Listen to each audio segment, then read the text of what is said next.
இது சங்கீத திருநாளோ, இது சந்தோஷம் வரும் நாளோ.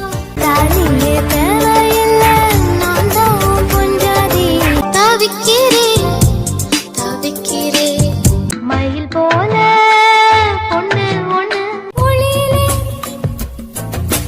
தெரிவது நீலையா. காற்றில் வரும் கீதமே ஆலமரம் நிலமரம் பச்சை பசங்கிளியே இந்த மல்லி கொடியை கொள்ளையடிக்காதே.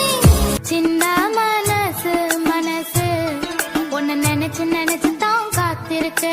நதியோரம் வீசும்